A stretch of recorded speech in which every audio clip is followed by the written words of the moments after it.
नमस्कार, स्वागत है आपका जनगणमन 24/7 पर, जो कि मेरा यूट्यूब चैनल है। आप उसे लाइक करें, सब्सक्राइब करें और एक छोटी-सी गुज़ारिश कि अगर सच्ची, ईमानदार और निष्पक्ष पत्रकारिता को ज़िंदा रखना है, तो हमारे जैसे चैनल्स को आप सब्सक्राइब करें, क्योंकि आपको यहाँ पर वो खबरें मिलेंगी, जिसके बारे में कन्वेंशनल या लेगेसी मीडिया बिल्कुल बात नहीं करता है।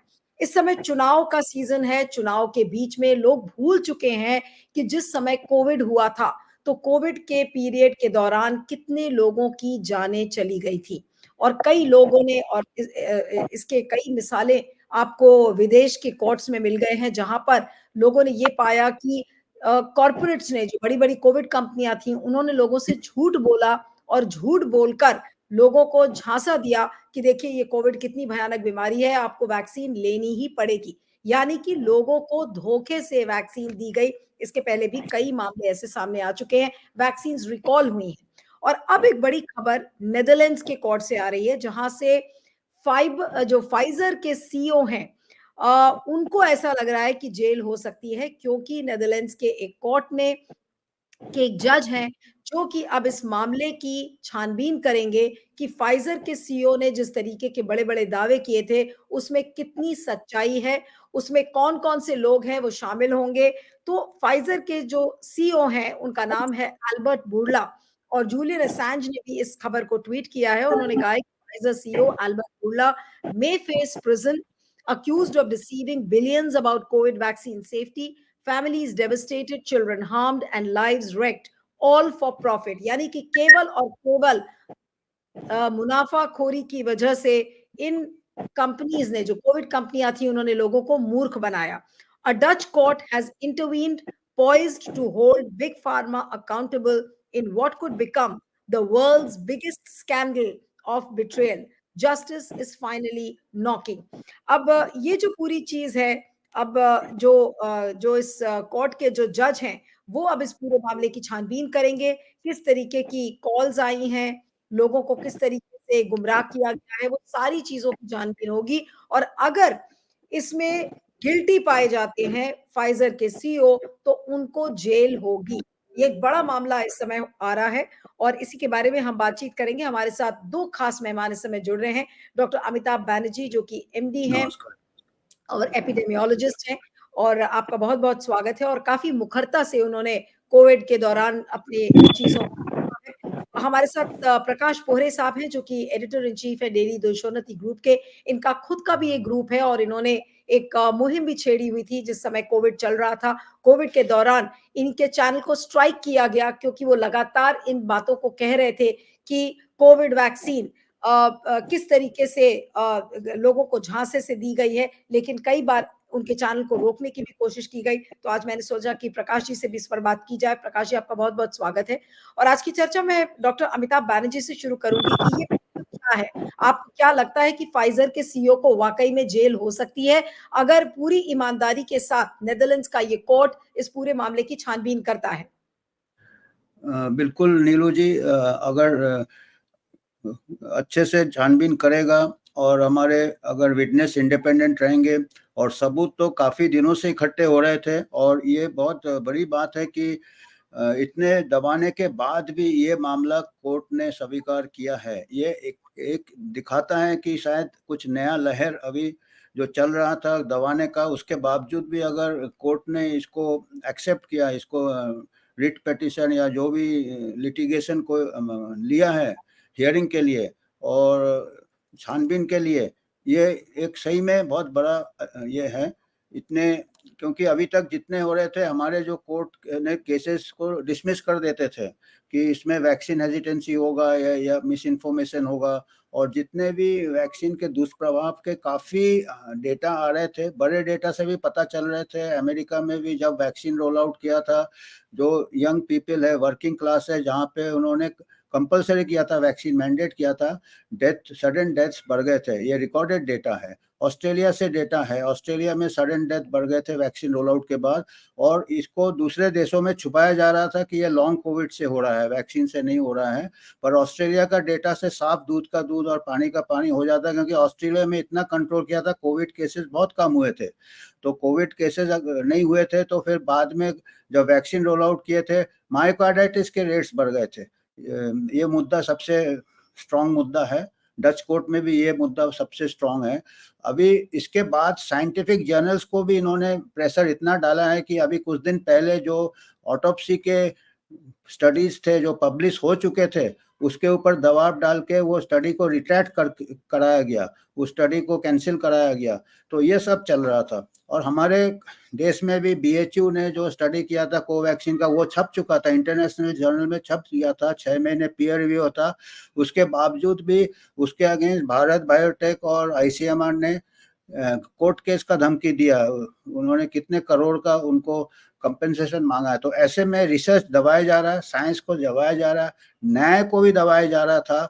और इतना होने के बाद अगर ये डच कोर्ट, एम्स्टर्डम का कोर्ट अगर ये केस हियरिंग करता है, ये इसी में बहुत बड़ी अगेंस्ट ऑल ऑड्स ये बहुत बड़ा एक छोटा सफलता है। उम्मीद करते हैं कि इससे दूसरे कंट्रीज के कोर्ट्स भी एक्शन ले।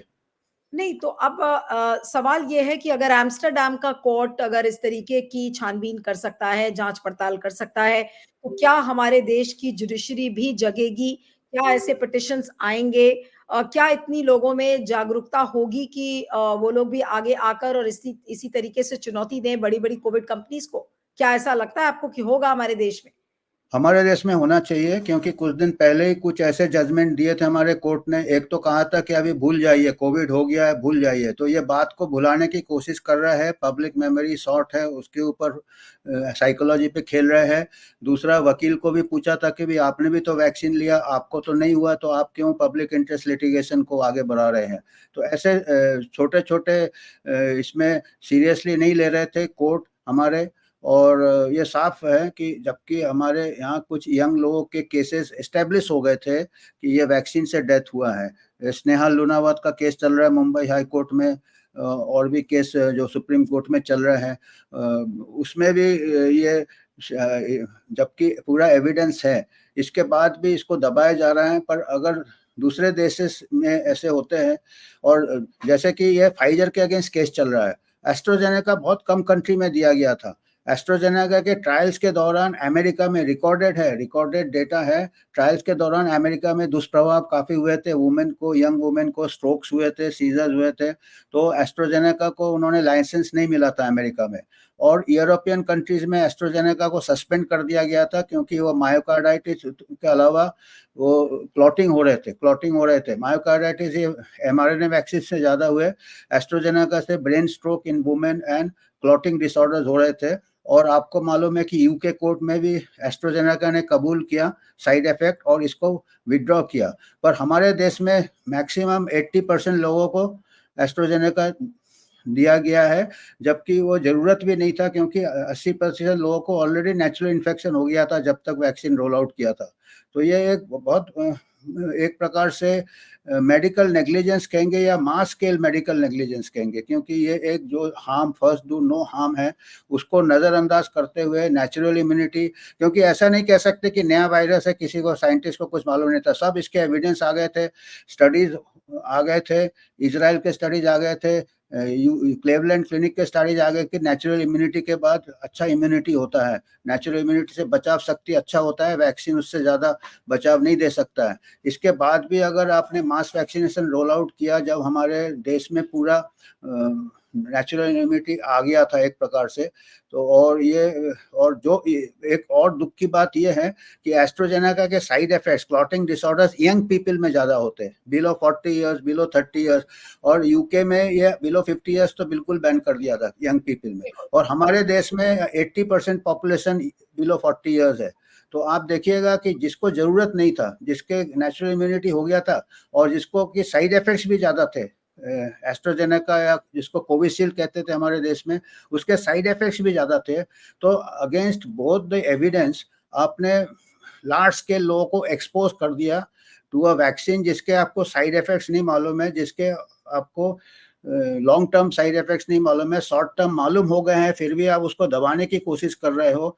तो ये तो एक बहुत हिस्ट्री में इतना लार्ज स्केल मेडिकल नेग्लिजेंस या इररिस्पॉन्सिबिलिटी नहीं हुआ है। और हमारे ड्रग कंट्रोलर जनरल ने स्टेटमेंट दिया था कि it is 110% safe.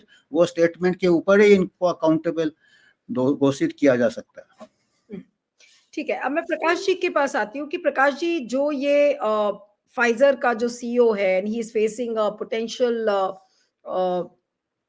Life sentence, उनको उम्र कैद हो सकती है, और भी जो लोग हैं जो सम्मिलित अगर पाए जाएँगे और अगर ये जाँच-पड़ताल में निकल आता है, तो आपको क्या लगता है कि इसका असर भारत में कितना होगा? क्या मोदी जी अकाउंटेबिलिटी होल्ड इसमें करेंगे? और किस तरीके से जवाबदेही तय करेगा अगर भारत में भी इसका असर अगर दिखता है तो? जी। नीलू जी, आपको धन्यवाद कि आपने एक बहुत ही ज्वलंत मुद्दे के ऊपर आज ये सारा रखा है। मैं आपको वाकई में आपका अभिनंदन करता हूं कि आपके जैसी जागरूक पत्रकार, नहीं तो ये विषय को हाथ लगाने के लिए काफी पत्रकार तैयार होते नहीं है, लेकिन आपको भी पता है कि किस तरीके से ये है। अब मैं इसके बारे में इतना ही बोलूंगा कि आपने मोदी जी का जिक्र किया, मोदी जी तो बिल्कुल रिस्पॉन्सिबिलिटी लेंगे नहीं, क्योंकि उन्होंने, उनके सरकार ने तो सुप्रीम कोर्ट में लिख के दिया था कि हमने किसी को भी जबरदस्ती करी नहीं है, इट वॉज वॉलंटरी। और जबकि लोगों का हवाई जहाज में चलना, रेलवे में जाना, सरकारी अस्पताल में या ऑफिस में जाना, रास्ते पे चलना, सारा बंद करवा दिया था, आपको भी मालूम है। यानी आप एक तरफ लोगों का नाक दबाएंगे और उसके बाद में अगर लोग बोलेंगे कि मुंह मत खोलो, तो ऐसा थोड़ी होने वाला है। इधर आप नाक दबा रहे हो लोगों का, तो ऐसा है कि अभी, लेकिन अब बोलेंगे क्या, मोदी जी है तो मुमकिन है, उन्होंने सारा मुमकिन करवा दिया ये देश में। तो ये हम लोग जाते नहीं है उसके ऊपर, अभी राजनीति पे जाने का मेरा भी इच्छा नहीं है, लेकिन मैं ऐसा समझता हूं कि कोर्ट के अंदर जो हुआ है, देखिए ये अकेला ही विषय नहीं है। अमेरिका के कोर्ट के अंदर तो आज से 2 साल पहले ही वहां के जो है वो उन्होंने सारा का सारा लिख दिया था, और उन्होंने बताया था कि ये कोरोना जो वैक्सीन है, ये वैक्सीन ही नहीं है। वहां तो 2 साल पहले ये हुआ था। लेकिन क्या भारत के अंदर कोई इस तरीके से कोई कोर्ट, चंद्रचूड़ जी तो अभी 6 तारीख को, शायद 8 तारीख को रिटायर्ड हो रहे हैं, 10 तारीख के पहले, तो उन्होंने तो इसके बारे में, अभी मैंने ऐसा सुना है कि आने वाले 6 तारीख को उन्होंने कुछ तारीख इसके बारे में कि जितनी भी कॉम्पनसेशन की केसेस बिसेस है, ये सब एक जगह पे लाके उसको ये करेंगे, और मुझे बिल्कुल खातरी है कि वो इसके अंदर सबको बाकायदा बरी कर देंगे। अभी तक के इनका जो भी ट्रैक रिकॉर्ड रहा है, और जिस तरीके से अभी एक्सपोज हो गए हैं कि he is the tool in the hand of the government. क्योंकि अब एक चीफ जस्टिस के घर में अगर प्राइवेट जाती, जिनके खिलाफ में इन्हीं के ही कोर्टों के अंदर ही केसेस है, कई केसेस है, अब ऐसे कैसे हो सकता है? तो जो लोगों का तो, मेरा तो खुद का जुडिशरी के ऊपर का पूरा विश्वास डामाडोल हो चुका है, इतना मैं क्लियर कट आपको बोलता हूँ। और डॉक्टर अमिताभ बैनर्जी, ये हमारे यूनिवर्सल हेल्थ ऑर्गेनाइजेशन, कि यूनिवर्सल हेल्थ ऑर्गेनाइजेशन बनी क्यों बनी? क्योंकि वर्ल्ड हेल्थ ऑर्गेनाइजेशन जो है, ये ही इसके बारे में सारे के सारे गलत फहमियां लोगों में डाल रही थी। तो अब इनके ऊपर कोई बात चाहिए था करके, ये अमिताभ बैनर्जी और इनकी जो भी टीम है, उन्होंने बताया कि भाई आपकी वर्ल्ड हेल्थ ऑर्गेनाइजेशन है, हमारी यूनिवर्सल हेल्थ, तो यूनिवर्सल हेल्थ ऑर्गेनाइजेशन बनी। उस समय पे हमको तो वाकई में डॉक्टर बैनर्जी साहब का अभिनंदन, उनको धन्यवाद देना चाहिए कि उन्होंने लाइक माइंडेड लोगों को साथ में लिया। कई उनके साइंटिस्ट है, डॉक्टर बैनर्जी तो इक्विपिडोलॉजिस्ट है, लेकिन उन्होंने कई गवर्नमेंट एम के डॉक्टर्स को भी साथ में लिया, और उन लोगों ने अपनी नौकरी की चिंता न करते हुए सिर्फ लोगों के हित में, देश के हित में आगे आए, और इसके बारे में लोगों को जागरूक करने की कोशिश किया था। और इन्हीं के मार्गदर्शन के कारण मैंने यहाँ पे जितने भी कोरोना सेंटर्स थे, तो सारे कोरोना सेंटर्स में मैं गया, लोगों को समझाया कि आप मत डरिए। उसके बाद में मैंने, आपको भी मालूम है कि मैं जहां जिस शहर से हूं, उसके शहर के आजू बाजू के अमरावती, अकोला वगैरह, मैंने कोई दुकान बंद नहीं होने दिया, पुलिस को मैंने कोई जाति करने नहीं दिया। मास्क के बारे में अगर वो जाति होती थी तो हम उसके खिलाफ में, अवेकन इंडिया मूवमेंट, जिसके जो भी सदस्य है, आपको मालूम है ये कितनी बड़ी ऑर्गेनाइजेशन खुली इंडिया के अंदर, और इसके अंदर जो जिन जिन लोगों ने काम किया, पर्टिकुलरली हमारे अंबर भाई कोयरी, इन्होंने इसके बारे में इतना ज्यादा जागरूकता का काम किया, उसी के कारण मुंबई हाई कोर्ट के अंदर निर्णय हुआ कि मास्क लगाना जरूरी नहीं है। और उसके बाद में मैं और धन्यवाद दूंगा प्रशांत भूषण एडवोकेट जी का, कि जिन्होंने सुप्रीम कोर्ट के अंदर एक केस लड़ी और सुप्रीम कोर्ट से ये निर्णय लिया कि vaccination can not be made compulsory. तो उसी के ऊपर तो इन्होंने लिख के दिया था ना मोदी गवर्नमेंट ने, कि नहीं ये हमने कंपलसरी नहीं किया, ये हमने वॉलंटरी रखा है, जो झूठा है, झूठा एफिडेविट दिया है।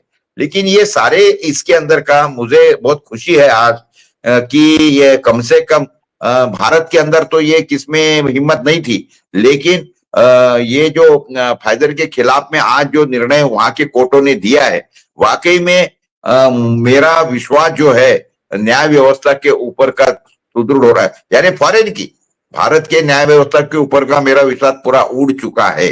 इतना मैं आपको इसके बारे में बोलूंगा। और उसके बाद में ये जो भी उस समय पे हुआ, लोग जो मरे हैं, वो लोगों को जो अलग अलग बीमारियां हो गई, मैंने तो उस समय पे ये बोला था कि ये जो इंडिया की जो ये है क्या बोलते हैं उसको, WHO जो है वर्ल्ड की, ये वर्ल्ड हेल्थ ऑर्गेनाइजेशन नहीं है, ये वर्ल्ड डिसीज ऑर्गेनाइजेशन है। और उसके बाद में ये जो यहाँ की जो ये थी ये डॉक्टर लोगों की संगठनाएं भारत में की, उनको तो मैंने अलग ही नाम दे दिया था, मुझे अब याद नहीं है पूरा का पूरा, लेकिन मैंने तो कई शो इसके ऊपर चलाए। मेरे ऊपर कम से कम 40 मुकदमे उस समय पे हुए, वो आज भी है, लेकिन मैंने वो मुकदमों की फिक्र नहीं किया, लेकिन मैं इसके खिलाफ में लड़ा रहा। इसके लिए मैं धन्यवाद सिर्फ WHO को दूंगा, अवेकन इंडिया मूवमेंट को दूंगा, क्योंकि मैं तो कोई साइंटिस्ट और मैं तो कोई टेक्निकल आदमी नहीं हूं, लेकिन इन लोगों ने जो भी पूरा बताया, एक्सपोज किया, उसके कारण मैंने उस समय पे 970 किलोमीटर की साइकिल यात्रा निकाली और गांव खेड़े में घूमा, लोगों को बताया कि मत डरिए। मैंने तो कभी मास्क लगाया नहीं, मैंने वैक्सीन भी कभी लिया नहीं है, और मेरे कारण लाखों लोग वैक्सीन लेने से बचे। आज मुझे खुशी है इस बात की कि जो लोगों ने वैक्सीन लिए है, आज मैं देखता हूं कि उनके क्या हाल हो रहे, बेहाल हो रहे हैं। मैं भगवान से ये प्रार्थना करता हूं कि भारत के जो भी जजेस है, इनको भगवान सुबुद्धि दे, और जो लोग ये मरे हैं, उनके आत्माओं को उन्होंने न्याय देना चाहिए। और जिस तरीके से ये अभी फिलहाल में हो रहा है, मैं आपको देखता हूँ आजू बाजू के अंदर, आज मैं खुद करीब 3 फ्यूनरल में जाके आया, और उसके पीछे का रीजन वैक्सीनेशन है।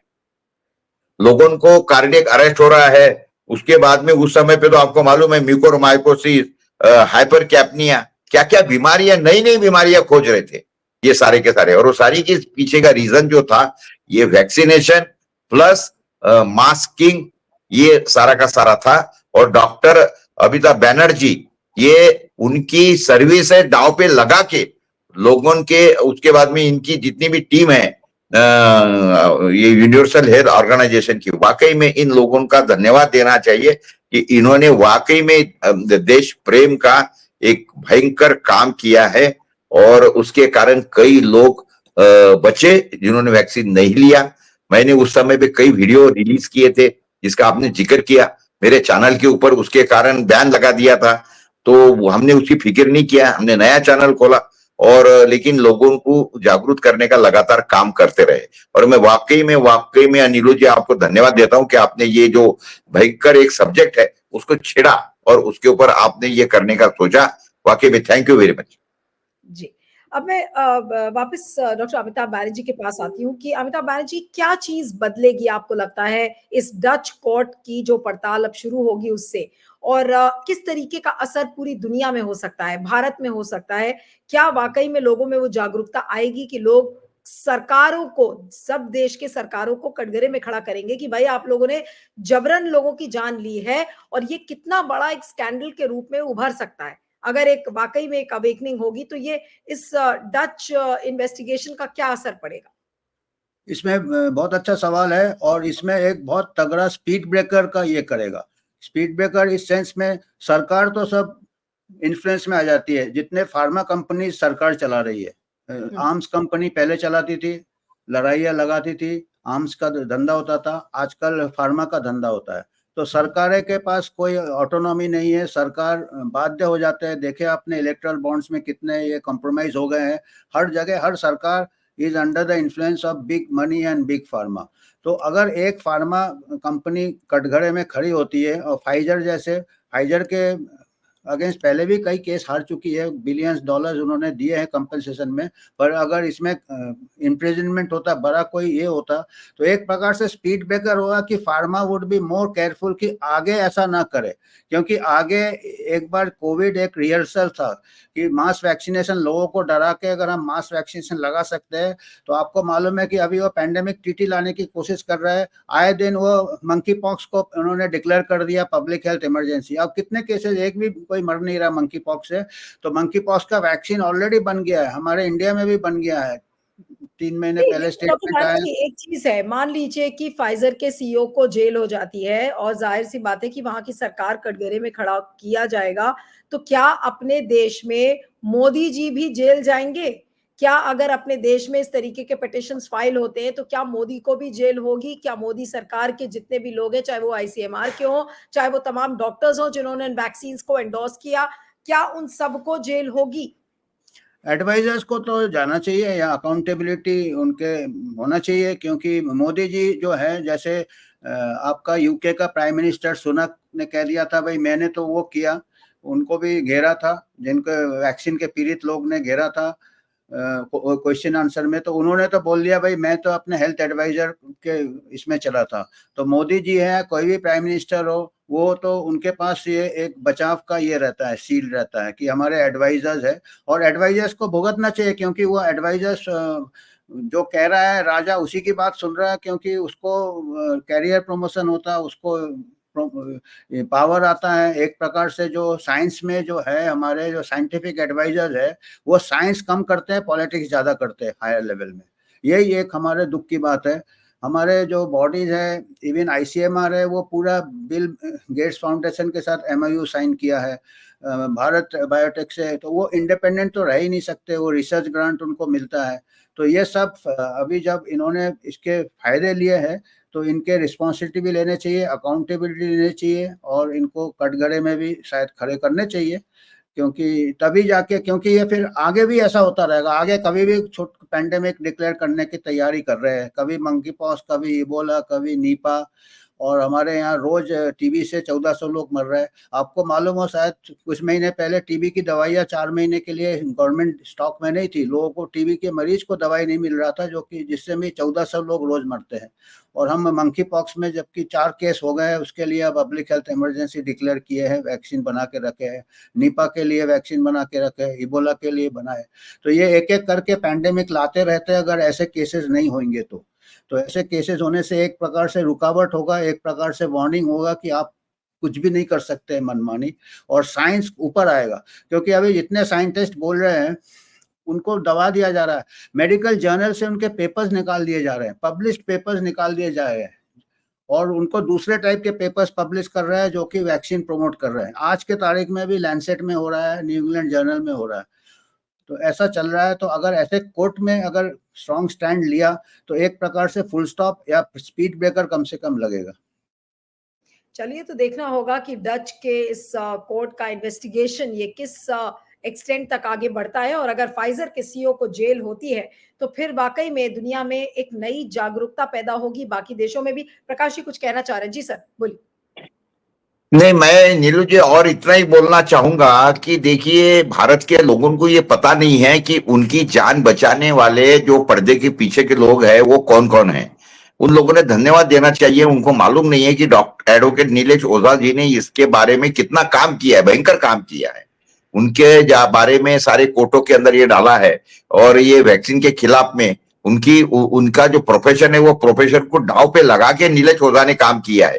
फिरोज मिठी बोर वाला है, योहान टेंगरा के जैसे युवक है हमारे, जो उन्होंने कितना जबरदस्त काम किया है योहान टेंगरा ने, आप समझ नहीं सकती, वो अवेकन इंडिया मूवमेंट के माध्यम से। आशुतोष पाठक के जैसे कोई जर्नलिस्ट है, उसने तो पूरा का पूरा उसका करियर इसके के अंदर दांव पे लगा दिया था। गिनी अनेजा मुंबई की एक भयंकर ज्यादा एक्टिविस्ट थी, उसने किया। और उसके बाद में डॉक्टर अरविंद कुशवाहा जो एम में सर्विस करते गवर्नमेंट हॉस्पिटल्स के अंदर, उन्होंने भी अपनी खुद की सर्विस ये लगा के। बात क्या है नीलो जी की लोगों को पता ही नहीं है कि पर्दे के पीछे किसने किसने काम किया। These are the warriors. इनको तो भारत रत्न देना चाहिए, जितने लोगों के मैं नाम ले रहा हूं। और लेकिन क्या है, हमारे देश के अंदर ये बहुत बड़ा ये प्रॉब्लम है और सारी बातें छुपाई जाती है। एक्चुअली जिसका अभी जिक्र कर रहे थे कुछ अपना या हमारे पैनलिस्ट डॉक्टर बैनर्जी जी, तो वो मंकी पॉक्स का, मंकी पॉक्स नाम की कोई बीमारी नहीं है, मैंने तो देखा monkey pox is nothing but the offshoot of vaccine. ये वैक्सीन के कारण लोगों को ये सारी तकलीफें हो रही है और लोग उसको ये मंकी पॉक्स के नाम से ये कर रहे हैं, डॉक्टर लोग उसको बता रहे हैं। क्या है, डॉक्टर लोग जो है ये क्यों बोलते नहीं इसके बारे में, क्योंकि उनका धंधा चल गया है। कोई हॉस्पिटल नहीं है कि जो खाली है, भयंकर नोट छापना चालू है, बिल्कुल ठकाठक ठकाठक ठकाठक। और उसके पीछे का कारण बस यही है कि लोग वैक्सीनेटेड हो गए हैं, उसके बारे में उसके बाद में लोगों को जबरदस्त कैंसर हो गया है, उसके बाद में मायोकार्डिक अरेस्ट हो रहे हैं, कई लोग बीमार गिर रहे हैं, तो उनके हॉस्पिटल चल गए ना। फार्मा कंपनी चाहती कि ये लाया क्यों, उन्होंने लाया इसीलिए लाया ना कि उनका दवा दुकान चले। देखिए आप दवा कब खाएंगे, जब बीमार गिरेंगे, बीमार कब हो गए, गलत खाएंगे, गलत ट्रीटमेंट लेंगे। तो उनकी तो चल गई है ये सारी सारी फार्मा कंपनियों की और हॉस्पिटल्स की। आप इसका एक सर्वे करो ना कि कोरोना के बाद में हॉस्पिटल्स के अंदर जाने वाले पेशेंट की संख्या कितनी है और कितना पैसा दे रहे हैं। ये सिंपल थ्योरी ऐसा है न्यूरोलॉजी कि आप मरिए, लेकिन मरने के पहले गो वाया हॉस्पिटल, यानी अपना पैसा जो है हॉस्पिटल में छोड़ जाइए, बाद में मरिए। तो ऐसा है। तो ये हम लोगों ने ये जो अवेकन इंडिया मूवमेंट के जितने भी वॉरियर्स है ना, उसके अंदर के ये सब लोगों को वाकई में ये भारत रत्न के सारे ये है उनको देना चाहिए भारत रत्न। मैं ये बोलता हूँ वो उनको बिल्कुल, क्योंकि उन्होंने जिस जमाने में वो काम किया है, खुद की सर्विस, उसका लाइफ पूरा स्टेक पे लगा के उस तरीके से जिन लोगों ने काम किया है ना, ये सारे के सारे लोग भारत रत्न के ये है, काबिल है, उसके लिए उनको देना चाहिए। देती है गवर्नमेंट अपने वो जो पैसे लेके खेलता है सुनील गावस्कर और ऐसे लोगों को। तो ये मुझे इस बारे में बड़ा दुख है इस सारी चीज का जी। नहीं तो अब जो ये खबर है वो यही है कि जो डच कोर्ट है उनके एक जज हैं जो फाइजर सीईओ की पूरी जांच पड़ताल करेंगे, और अगर पड़ताल पूरी तरह से हो जाती है, सारे कॉल रिकॉर्ड्स मिलेंगे, क्या एविडेंसेस पेश किए गए थे उनके बारे में, सब के बारे में जब अगर कोर्ट के सामने चीजें आती हैं तो फाइजर के सीईओ को जेल हो सकती है। ये एक बड़ी खबर है और इसका असर भारत में और तमाम उन देशों में किस तरीके से पड़ेगा, प्रकाश जी कुछ हमें दिखा रहे हैं। हाँ जी जी, ओके ओके। ये क्या है नीलू जी, ये अमेरिकन कोर्ट ने जो ये बता दे, वो मैं न्यूज आपको बता रहा हूँ जो मेरे अखबार ने छापी थी, कोरोना वैक्सीन, ये वैक्सीन नहीं, ये हमारे अखबार ने छापा था उस जमाने में, देखिए। ओके ओके ओके, हाँ ठीक है।